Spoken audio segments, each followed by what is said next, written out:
Unspoiled Network podcast.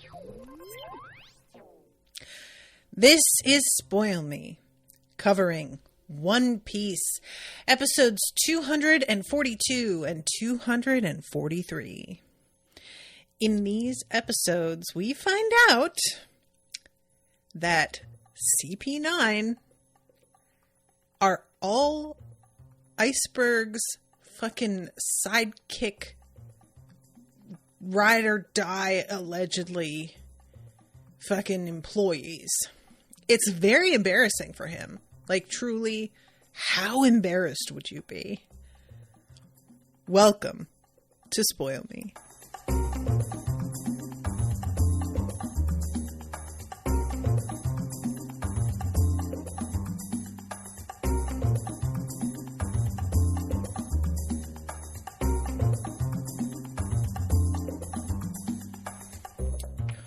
Welcome to the show, everyone. I am Natasha. Thank you very much to the One Piece crew for commissioning this episode. And thank you to all of you for patience after I had to push this recording back half an hour. I really appreciate you. But here I am, and we are going to talk about this. This is quite a surprise. I feel like probably everything that has happened in this show has mostly been along lines that I saw coming. And if there were anything that came out of nowhere, it was usually like a superpower, something like that. There were a few things that were a bit of a surprise, such as what was the name of the girl who was Alabasta's princess, and it looked like at first that she was working with the enemy, and finding out that she was actually kind of a good guy and she was undercover. That was a surprise. But this, I think, is the biggest twist so far of the series, and I really did not see this coming. And I think that the only sort of hang up I had was that they just disguised dudes to look like them dead in the hallway. And I was sort of like, I just don't see anybody being disguised convincingly enough to look like these guys, because they are weirdos. But I think if I pause it and look at the moment in which the camera, pans over their bodies, I may see that I filled in some blanks myself in my mind, and it wasn't necessary for them to do all that much to convince me on a cursory glance that this was them. So, Gus says, Vivi, thank you. Yes. Demian, I'm able to catch another episode live again. Welcome back. Also glad you were able to catch it. So, all right, let's begin at the beginning here, because we start off with our little crew in the trees, Zoro, Luffy, and Chopper. Or no, sorry. It's Zoro, Luffy, Chopper, and Nami. Sorry, Nami. I'm so sorry. But they're observing the situation in the sort of Capitol building. I feel like it's called Gallery La or something like that, and I was not really understanding that name. But they're observing this crowd that has decided to take it upon themselves to guard the place. And they believe that Robin is going to pop up here somehow.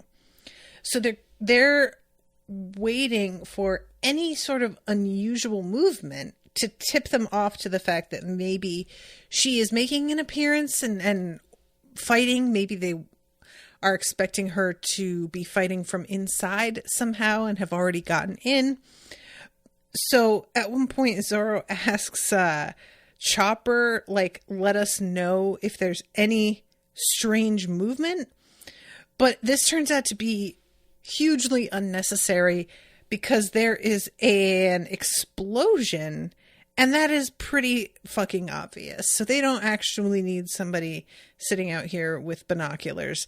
They just need ears and to be within a mile. That's pretty much it. So let's see, Gus says Galila is the shipbuilding company and it's their headquarters. Okay. the name Galila is just not doing it for me. I need something else. What can we call it? Because Iceberg is in here. It is kind of, this is the building he's in, right? I'm not mistaken about that. And since he is like the shipwright, the guy who sort of got things where they are at this point today, and he is the mayor as well, and people are so protective of him. I feel like calling it a sort of Capitol building is not really like wrong. You know, do they have a town hall in this Water 7? Because this feels as much like a town hall as anything. But regardless, all of them are talking about the need for caution. And Luffy agrees and says something about how, like, yeah, we shouldn't go, like, rushing in because who knows what can happen.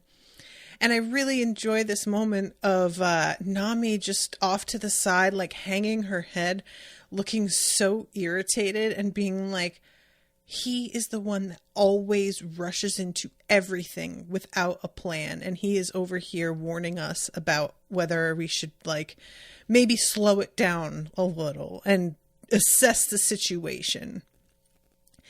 And as it turns out, she is right to be sort of incredulous here, because he doesn't take his own advice and just winds up running. Now, he doesn't do what they think, to his credit, but one could argue that what he does is even stupider.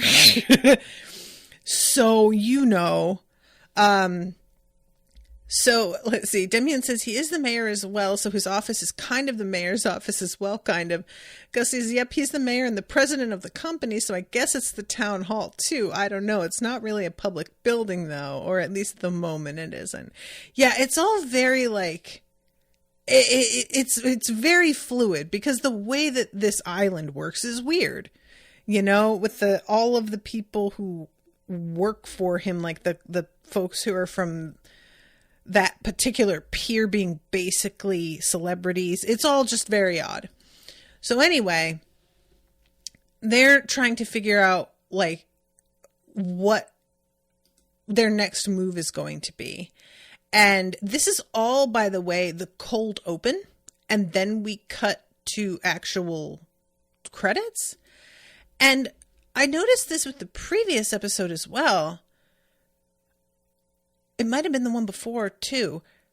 This, I think, is the first time that we are seeing cold opens like this. If it's not the first time, it's been quite a while, if I'm not mistaken. Because my routine with watching this show always tends to be, it begins, I immediately skip the opening credits usually. And then low-key, like, plug my ears so that I miss them announce what the title of the episode is, because it's usually spoilery. And then we get into the episode, and it's no problem.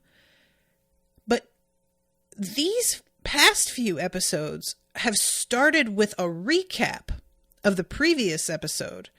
And it's, like, really amusing, because these recaps are 4 or 5 minutes long. And to be honest, it's most of what happened in the previous episode. It's just, there's something about these recaps that I feel like isn't doing the show any favors, because it sort of highlights, if anything, how much is filler and how little actually happened in the last episode. And that's not always true, but it's true like a fair amount. So we get the recap, which transitions directly into the cold open.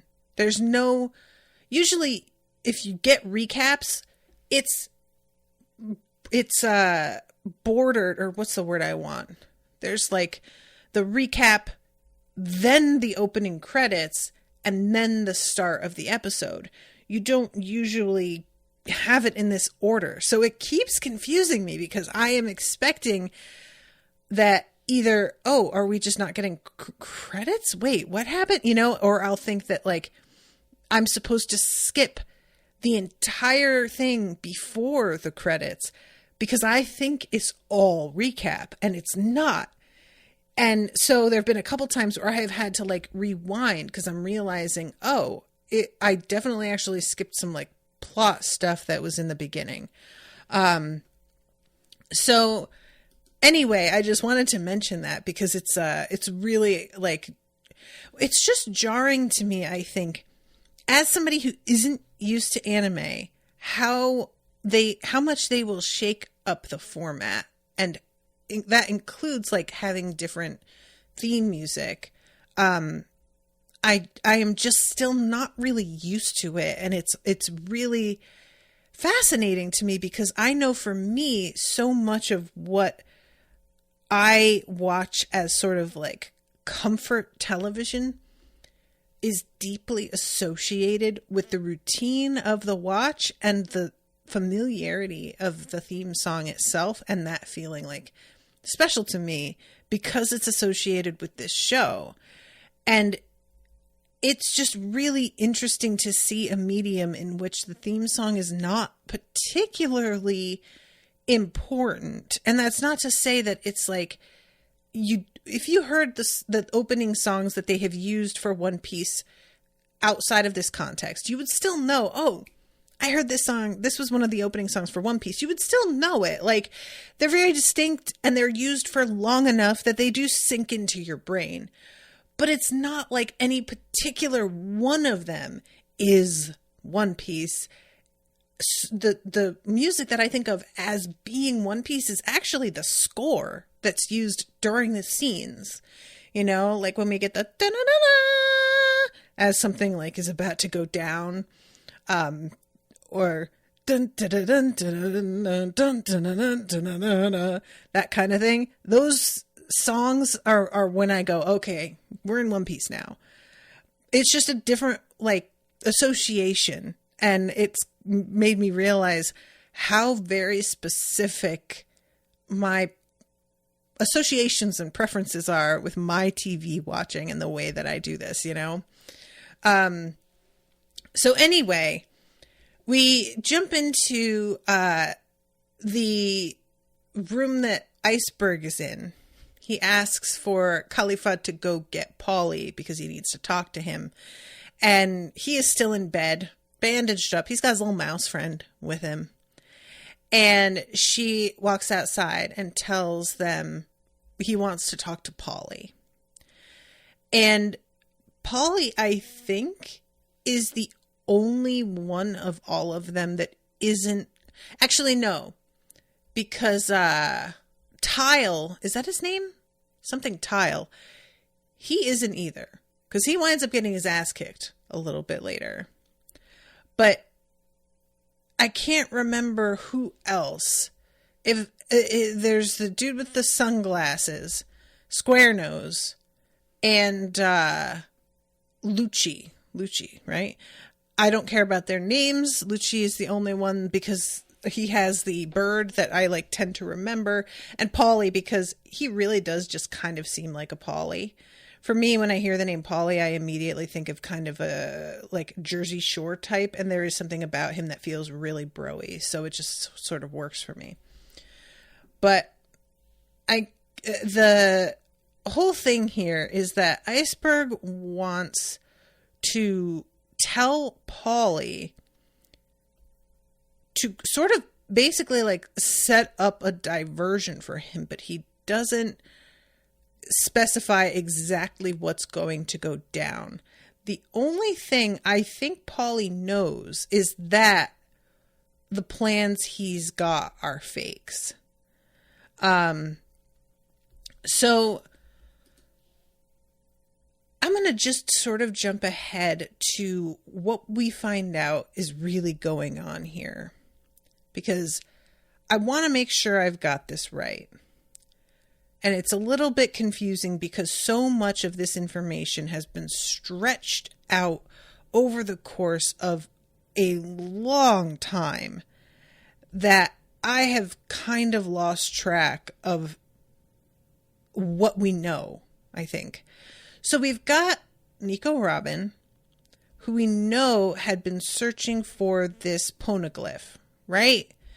And poneglyph is like, it's not even a poneglyph, it's the poneglyph. Am I correct? Like, there isn't more than one, is there? And I may be like misremembering this. But we knew that was what she was after when she was with Crocodile. She goes down into that like sort of cavern underground, thinking that she's about to get access to this like information she's been searching for a long time. And it's not what she was expecting, and she's really disappointed and sort of like gives up on it. Like there's a feeling of despair, honestly, when she realizes that this isn't what she was looking for. Oh, okay, Demian. Yes. Demian says there are many poneglyphs, but Robin is searching for the Rio poneglyph. Okay, right. So she winds up in a direct confrontation with Iceberg at the end of this episode. And we find out that seeking out the poneglyphs is actually illegal. She tries to sort of throw it in his face that he knows about them. And he's like, that's not the illegal part. You can know the poneglyphs exist, but seeking out the knowledge on them is illegal. And the reason for that is because, and again, I'm saying this as far as I can understand, there is information on how to build a ship called Pluton, which we had heard the name Pluton before. And it was simply, I think, described as a weapon. I think this is the first time we are hearing that it is actually a ship specifically. Am I right? So it is a ship that is supposed to be really powerful. And apparently Iceberg already has a set of plans on how to build this ship that were handed down to him, that were under lock and key and really fiercely protected because this thing is so dangerous. And she was trying to find how to build it and finally decided, or maybe it like leaked the information that he had the plans already, and her and CP9 were all just like, oh, word? We don't even have to find the Rio poneglyph. We can just go to this guy who already has the plans and get it from him. Am I getting this right? Let's see. Demian is saying the poneglyph in Alabasta was not the Rio poneglyph, but instead one telling you how to find the ancient weapon Pluton. Okay, so because I remember the name Pluton coming up, and the ancient weapon, it was a ship, and the way I'm sort of like seeing the like Pluton in my head, the way I'm sort of handling it narratively is like it's the plans for how to build something like an atomic bomb, right? Basically, we're talking the kind of power that can like sink countries. And that is why it is so forbidden, because it is genuinely the type of thing that will unbalance power so deeply and permanently that it cannot be trusted to anybody specifically. So Demian says, back in Alabasta, Crocodile wanted to find Pluton, but Robin lied and said it didn't say where it was. Gus says, no, she was trying to find the Rio poneglyph, but some poneglyphs also have information on the location of ancient weapons. So what you're saying, Gus, was that the information about Pluton was sort of incidental to her just wanting to find the poneglyphs, like that it wasn't about Pluton for her. It was just that Pluton happens to be something that's mentioned that other people want, and so she got sort of caught in the middle because of her research. I just want to make sure, and you know, obviously I understand if like you guys can't really specify because it's spoilers, but I'm just wanting to make sure that I get it, because it feels like sometimes the way that this show does its reveals, that I am left feeling a little bit uncertain as to like some of the context behind things. Again, sometimes because the context is stretched so far back that I have completely lost track of it by this point. Kratos says you're not supposed to know what info might be on poneglyphs. She's looking for a specific type, but happened to find a different type with different info. Okay. So this plan that Iceberg has, it turns out what he has handed over via Polly, those are actually fakes. But he does have plans for, if not Pluton, a ship of equivalent power to Pluton. Is that correct? And he knows that CP9 is after it, so what he thinks he has done in these episodes is set up a trap for CP9 where they are going to wind up running off with the fake plans. But it doesn't quite go as he intended, because he did not know that all of his own people were part of CP9, which it's kind of amusing to me how I pictured CP9 as being a much like smaller and more exclusive organization, but then it turns out that there's like apparently quite a few people in it, so never mind. I also really do enjoy that these like the fact that they all have to hide their identities means that all of these dudes got in a fight with Luffy fully knowing he did not have anything to do with what happened to Iceberg. The only person or people, I guess, who knew, or I'm getting this all twisted backwards. The only people who really genuinely believed that Luffy had anything to do with it were Polly and Wall-Tile. I can't remember. It's his name. It's something Tile, right? They really thought Luffy's crew was all part of it. But all the other dudes were just participating for their cover because they needed to throw blame onto him and his crew. Which is really, that's fucked up. And this also makes me really, really suspicious of their assertion that the Going Merry can't be repaired. I don't know why they would say it can't be repaired, other than maybe wanting to keep Luffy and his crew there in order to throw blame on them. But even if they needed to repair, even if they were able to repair it, it would take long enough, I would assume, that it would be possible for Luffy and his crew to still be around, and they could still utilize them as a patsy. So I don't know. I just the fact that these scoundrels basically are the ones they got their information from about whether the Going Merry is reparable. Highly, highly suspicious now, which makes me very sympathetic to Usopp, because Usopp, it felt like, was just wanting to deny reality and deny the opinions of experts and say, oh, well, obviously I know better, simply because he emotionally was not able to cope with the idea that the Going Merry was a thing of the past.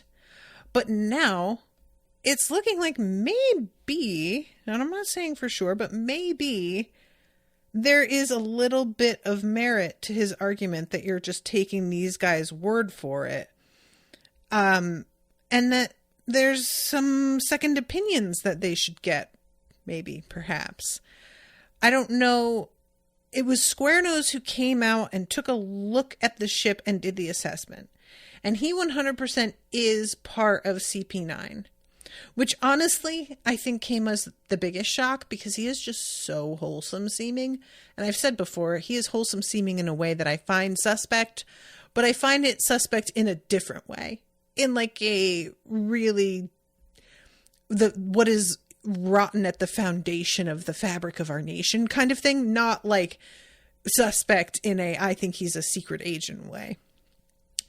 So when he turns out to be in on the whole conspiracy, I was genuinely like, really? Huh. Okay. I'm like a little bit more impressed with you now, sir, actually. I can't lie. But I don't think that anybody not part of that like crew actually went and looked at the Mary. If I'm remembering correctly. I can't remember if Polly went out there or not. So maybe there's hope for the Mary yet. It may be a very different situation than what we were thinking. It would be kind of amazing if our crew wound up with the ship Pluton, because I just don't even know what a ship that's supposed to be a massive weapon. Like, again, I keep sort of contextualizing it in my head as it is like an atomic bomb, but it's also not just something that explodes. It is a ship itself.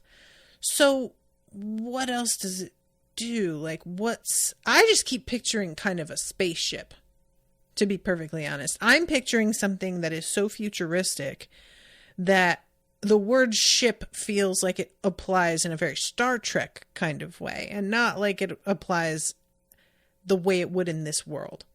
And I recognize that's probably not totally accurate, but ships in this universe can be shaped in very odd ways sometimes. So I'm telling myself that's a bit too crazy, and then I'm sort of having to step back and remember some of the ships we've seen and ask myself, is that too crazy? Like, what exactly constitutes too crazy? Anyway, so I've sort of gotten turned around here, but the whole thing is basically that what Iceberg is concerned about is that Robin is looking for this information that is forbidden, and it seems as if just her curiosity for this info is what made her wanted at the age of 8. Simply being out here searching for answers was enough to get her listed as like a fucking criminal, which is truly wild. Like, if there's a little kid looking for information, the last thing you want to do if you are trying to like keep something secret, the last thing you want to do is draw attention to the fact that this kid is like on the right track by putting their tiny baby face on wanted posters. That looks very suspicious, guys. Like, it just seems to me like you're doing the opposite of what you want to do. It's the sort of thing it's like a similar principle to, if we have a piece of information that folks aren't allowed to read, and you make a huge announcement about how nobody's allowed to buy this particular book or this particular newspaper, then everybody is going to be more interested in it due to the fact that it is forbidden. So I feel like by making a huge point about how this little 8-year-old girl is doing something wrong, you're kind of just shooting yourself in the foot. She's 8 years old. Just like pursue things on the DL, but don't make it a big public spectacle that you're trying to catch her and like failing repeatedly, by the way. It's, again, very embarrassing. All of this is embarrassing. So Iceberg has been aware that she is after this info, and that's why he has her wanted poster. And when she asks, like, what is it that you want from me? He says, I'm trying to keep you from destroying the world. And she really seems startled by that, like, in a way that feels like she was expecting him to sort of be more patronizing about it. Like, expecting him to be like, you should know your place and you should know that what you're doing isn't allowed. But instead, he's coming at her from the perspective of, like, I am trying to protect people from danger, and you just don't seem to give a shit. And that's fucked up. And I feel like that gets to her a little bit. You know, it's one thing for a person to just say something isn't allowed because those are the rules. And it's another thing to say something isn't allowed because, like, morally speaking, you shouldn't do this to people. And if you do, that means that you don't care about others. And Robin obviously is a person who seems to have enough empathy that to be accused of not giving a shit about other people in general is something that she's like, she's clearly been accused of it before, but it still bothers her, it seems to me. You know, it's not something like she'll lean into the cold-blooded act, especially the way that she was with Sanji, and just like, and I'm pinning this on you and you guys will never see me again. Arrivederci, goodbye. She puts this whole show on, and I do, you know, she was prepared to sacrifice the Straw Hats. I don't think that was like a show in that she was bluffing. I think she was ready to make that sacrifice. And it would bother her, but she'd do it anyway. But I think in her mind, this is all of this research she's doing is for like a higher purpose, like a greater sense of knowledge in general should not be gate kept, you know, because what she says to Iceberg is like, you aren't allowed to tell me what I can do with my research, what I'm allowed to look for and pursue, or what knowledge I find and learn. You don't get to tell me that. And so there's a real sense here of like, I understand that this information is dangerous, and that's just sort of too bad. Yeah, it is dangerous. And also, lots of stuff out there is dangerous. And we just sort of have to live with it and cope with the way people decide to use the information that they have. And I just have such mixed feelings about this, because on the one hand, I really do believe in the freedom of information, that we should get to know if information is kept from people in any structural, organized way, usually the structure that is keeping that information is choosing info that is going to make them look better, keep them in power. It's just tends to not be a good thing, right? On the other hand, I can understand why the NSA would be interested in a person whose Google search terms all tended to circulate around them building a bomb. Because that feels like information that you're looking up that could be put very easily into use for mass destruction and taking of lives. So, should you completely like gatekeep? No, but I do understand the impulse to do it. It's just that impulse to do it for the good of everyone is easily abused and used as a smokescreen to hide other info that is something folks should know about. So I just go very back and forth on it, you know. And I'm interested because like the government are the ones that say, we don't want you to have access to this info because it's a ship with so much power and it could destabilize things. But also the world government appears to be run by like basically 3 guys. And I have to assume if those dudes think something is a threat, that is good. The threat is what we should be pursuing.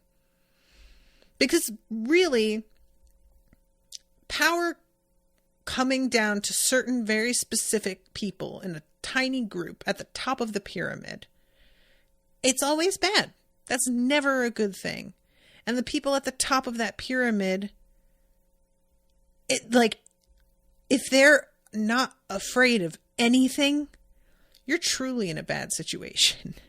But if there is something that they are afraid of, they are showing their hand a little bit and maybe giving you a clue as to how you can get your way, which is part of why it's so frustrating to see people like falling for the same okie doke over and over again. Anyway, all this to say, while the surface level assertion of we don't want just anybody getting their hands on this weapon sounds altruistic and true, it feels like that's what you would just say to get people to turn on each other in defense of the government because they think they're being, patriotic and caring about their fellow man. And really, they're just kind of playing into the hands of the powerful by being bootlickers, low key, and snitches. So even though Iceberg, I think, is well-intentioned here, I do think he means well, I don't think he has stopped to think critically about this very much. And it's hard to tell because we don't get a lot of info out of Robin, but because, we just don't know her very well. But I think that her pursuit of knowledge in general is coming from a place of purity in a way that is the opposite of what guys in power really want. Because she wants to know things just sort of for the sake of it and maybe underestimates the power that finding out this information actually will have, and is doing it just because, well, I'm just curious and I just want to know, and it's just sort of a goal. And then it turns out, oh no, this is a way to fucking topple an entire government. Surprise. Maybe? I am not sure.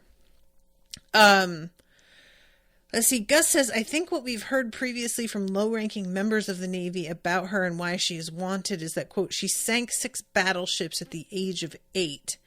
Yeah, and I know that we have heard that, and I don't think that's necessarily just something that didn't happen, but I feel like it's probably something to do with this info, though, still. It seems, if you're talking about the plans for a huge, dangerous ship, maybe she was doing something. I don't know. I'm just saying. And even if she did sink 6 battleships, she's 8. She's 8. It just looks bad to put her face on wanted posters. It's just the government persecuting a child. It doesn't look good. No matter what face you try and put on it, no matter what reasoning you try and give, I am not going to really be all that impressed with you as a government if you're like, this child fucked our lives up. That's something that you should probably just keep to yourself, because that is truly humiliating and something that you should be ashamed of and keep in internal documents only. So anyway, the whole fact that everybody has to hide their identities in this episode results in all of these people running around in these masks, and they are so creepy. they pick some very creepy looking masks. So the first person that we see is the woman who is in this mask that sort of kept reminding me of the Guy Fawkes type mask from, what do you call it? V is for Vendetta. V for Vendetta. V is for Vendetta. V for Vendetta. It's not actually, but it's got a sort of like French look to it. I think it's a combo of the mask itself and the hat with the huge plume on it. But I kept thinking that was Nico Robin. And that's actually Khalifa, right? But either way, Khalifa's like, wow, actually kind of badass. But this mask is also was giving there are these like clockwork soldier kind of men from Doctor Who. And it was also reminding me of that, which I feel like was a pretty creepy episode, but I'm not remembering it fully. So, and her partner for a lot of this first episode of the two is in a bear mask, but it's like a teddy bear with this real, like, this smile that is meant to be sort of mild, I think, and instead comes across as somehow more intimidating because of the fact that it's just this sort of sad, relaxed expression. I don't know. The whole thing with masks in general is that a lot of them, if you put them in the wrong context, are going to just seem way creepier. You know, this is part of the whole thing with The Purge. I have never seen a Purge movie. I will say that. So I don't want to go into this acting like I know what I'm talking about. But I have seen enough posters and trailers for The Purge, and I know what the deal is with masks in that movie. And you could pick any mask, and it's just not awesome. You don't want to be faced with that person wearing that mask alone in an alley. You pick any mask and pretty much I'm going to be like, no, don't like that. Even if it's a kind of friendly one. If they're holding a butcher knife, suddenly that's scarier than the scary masks. You know what I'm saying? This is like Happy Death Day, where she's being pursued by somebody wearing a baby mask. Literal baby mask. And it's horrible. So this whole thing, Khalifa has this, it's wild. It's like a whip, but it's covered in spikes like thorns. So she uses it to not only just as a weapon, but she's able to fling it up onto like the rooftop and use it like a grappling hook because it sinks into the ceiling and then like or into the roof, and she can pull herself up on it. I have got to say, we have seen a lot of weapons on the show. That weapon is by far the scariest one, in my opinion. That is like, it's a combination of, I have always been the most afraid of flails. Flails, I think, are really, really scary. And it's partially because of the reach they have. It's also partially the chaotic nature of them and how easy I feel like it would be to like hit yourself if you're not being really careful.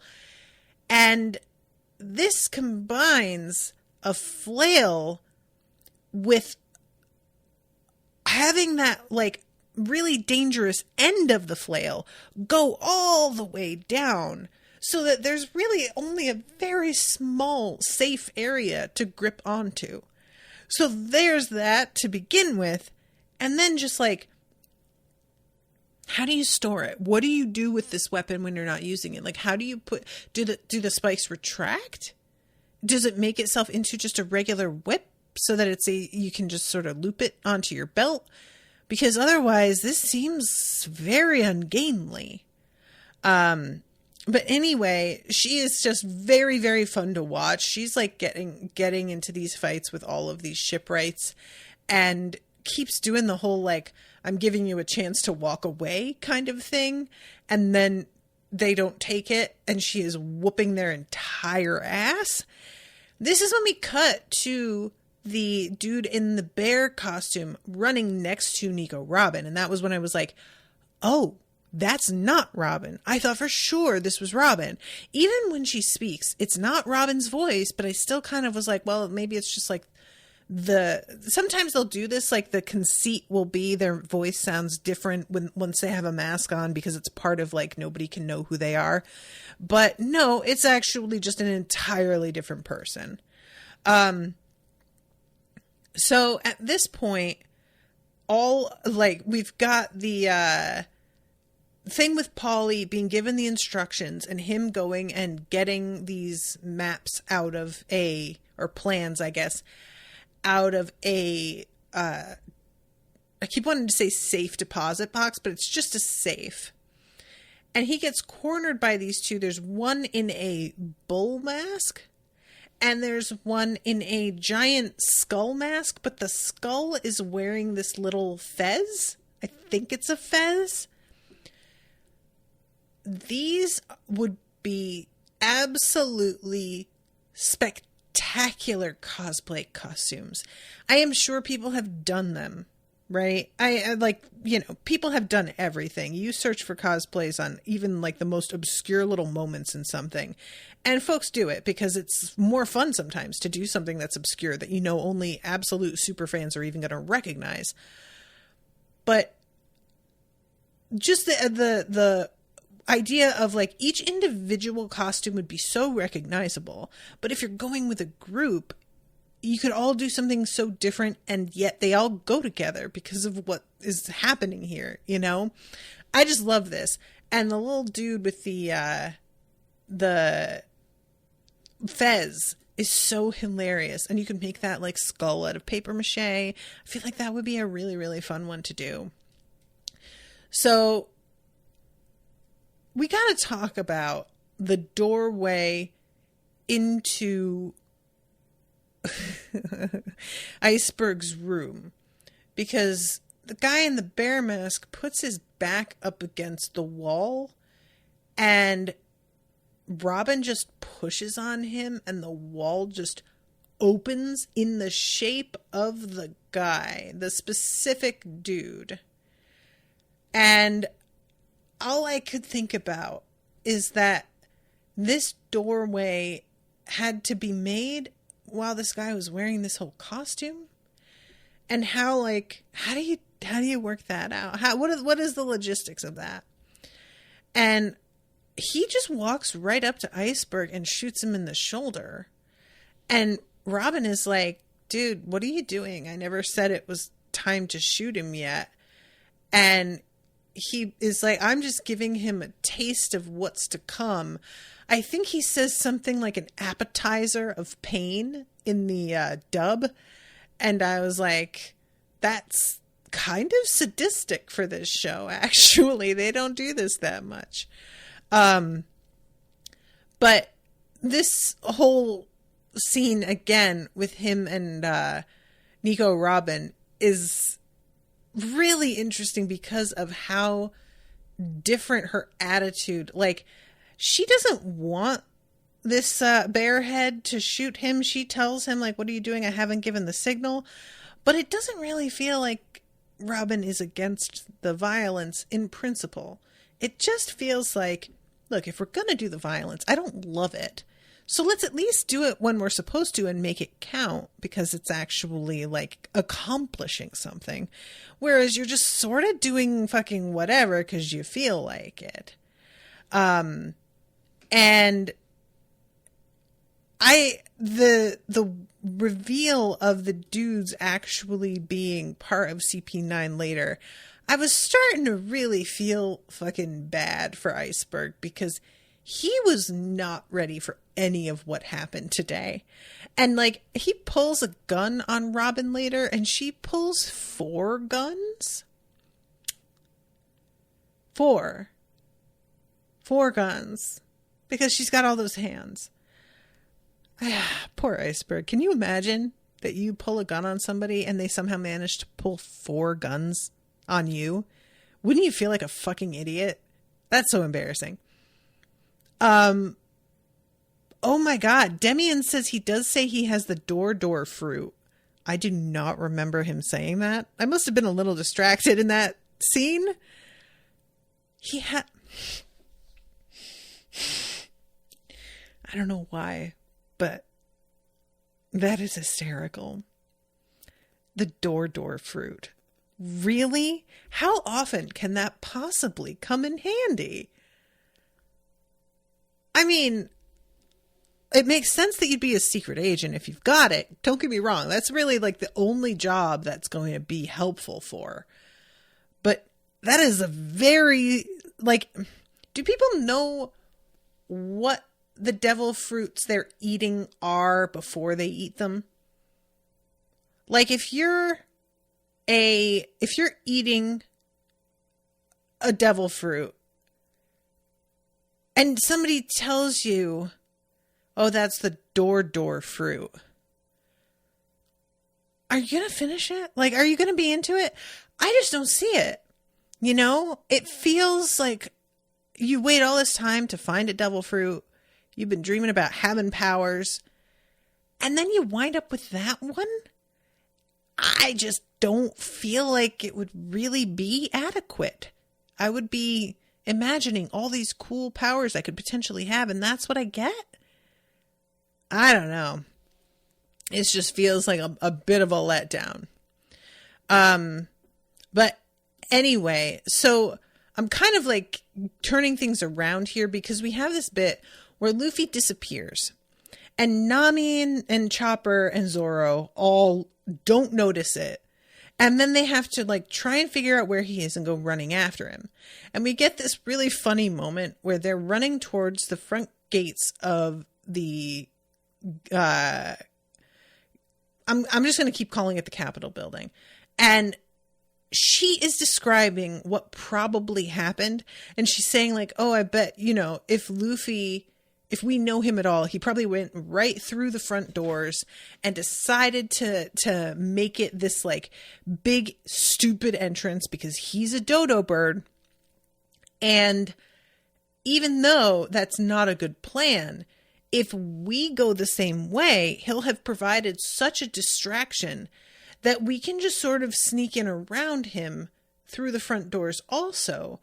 And then get into the building and find out what's going on. And they all agree fully with her plan without even stopping to consider whether this is actually how it went down, which in normal circumstances, I would be a lot more critical of. But because it's Luffy and they're making these assumptions about him, I can't really get mad because those are very reasonable assumptions based on the information that we have seen from Luffy thus far.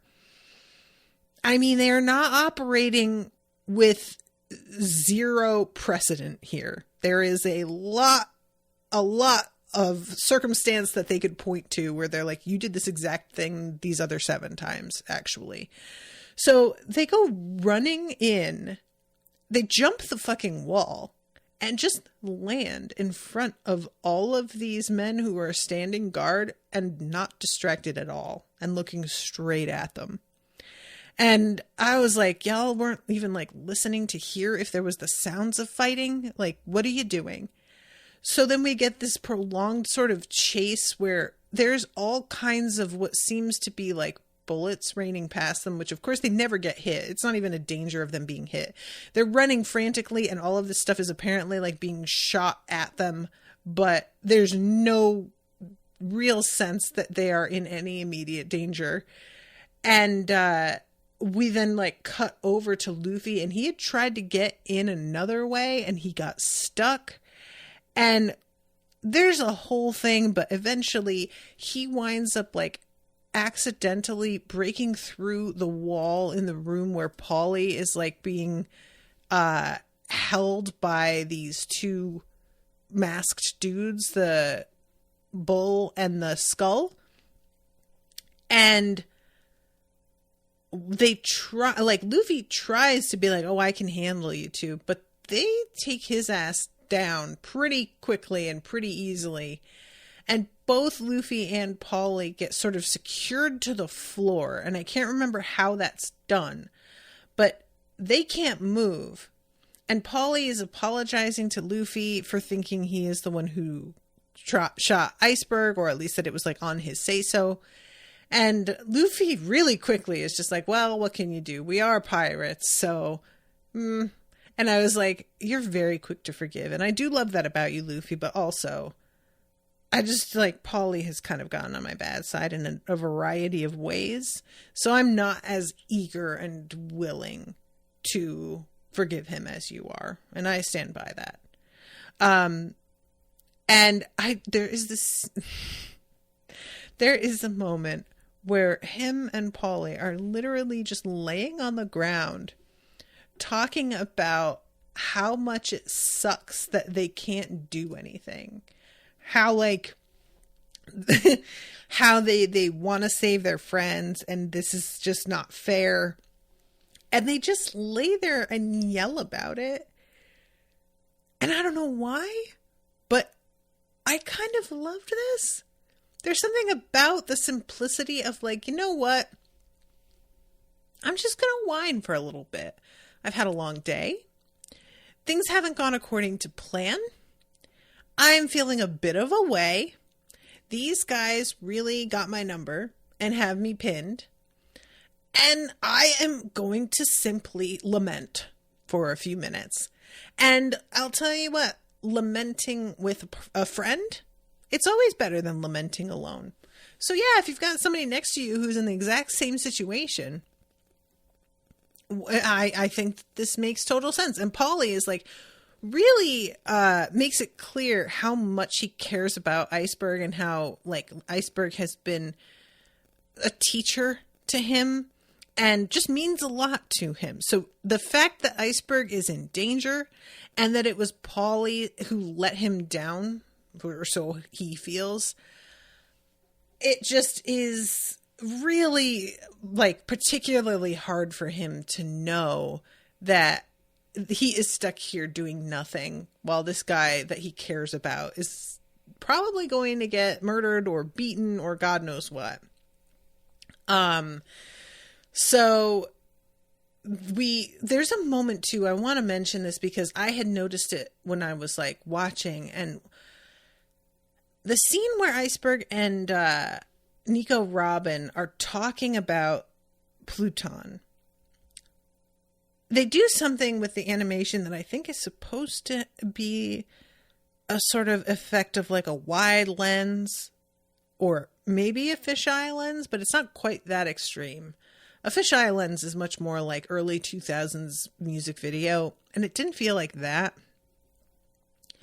But their eyes, like, spread apart and expand very slowly as the camera, like, zooms in on their faces, and it is a deeply off-putting bit that I don't remember being in other episodes, and maybe it was and it just didn't quite register, but it goes on for a while and I did not like it. It makes them both look like aliens, and I think it's just supposed to emphasize how intense this moment is between the two of them and how they're each sort of having their mind blown by the information they're being told. But it was just so distracting because they looked crazy that I couldn't really focus on what they were saying, and I had to rewind because I was just like, what in the hell are they doing with their faces? So anyway, we have the moment where all of these dudes are in the room with Iceberg, and the little bird lands on the shoulder of the guy with the bull's head mask on. And he's like, oh yeah, I guess it's time to tell you. And he takes it off, and he is Lucci. And then we see that oh yeah, here it is. So earlier I had said something about, like, the disguises that they put on the other guys. So we do get a bit of a zoom in. One dude has, like, clearly got a wig that's just been stuffed on his head. The square nose guy, there's just some dude in the hall that has a square nose that's been, like, taped to his face, which I didn't catch the first time, that tape, but that is hilarious. And Square Nose takes off the skull mask and says, like, you should have given all of your info to the government when they asked nicely, which really, considering his character, makes a lot of sense that this is the thing he would say. It's just like, all of this could have been avoided if you had just done what the government asked you to do, like a good boy. And then Khalifa takes her helmet off, and this is when you see Iceberg is really fucking losing it. But the one that killed me, fucking Bluno, the bartender, the bartender who had no reaction to seemingly fucking anything. He is the one that was wearing the bear mask. Word? Him? Like, that just caught me deeply, deeply off guard. And yeah, they're like, all right, dude, so here we are. Now you're understanding the extent of this. So, are you going to tell us where the goddamn blueprints are or not? Because if you don't, more people are going to get hurt. And then, to be continued. And that is the end of the episode. Full of surprises, this one. A lot going on. And I know I talked about this in sort of a weird way, but I really wanted to I didn't want to do the plot beats because it's a lot of fighting, and we don't need to go over that. The thing I wanted to make sure I understood was the goal here and Robin's role in it all. So just wanted to get that nailed down. So yeah, very interested to see what happens next. Plus we've got the storm still coming, and there's been no mention of it. There's very little in this episode of there's no high winds or anything. It is kind of a non-issue in this one. So I feel like next time we're going to have to start dealing with the storm in the midst of all of this. And that'll be interesting. All right, I'm going to wrap up, but thank you again very much to all of the One Piece crew for commissioning this episode. Appreciate you guys a lot.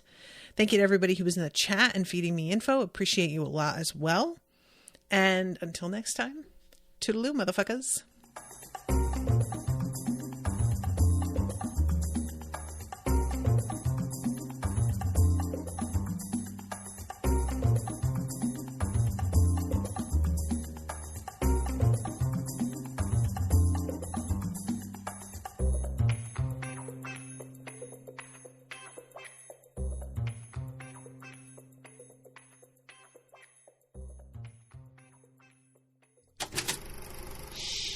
That was an Unspoiled Network podcast.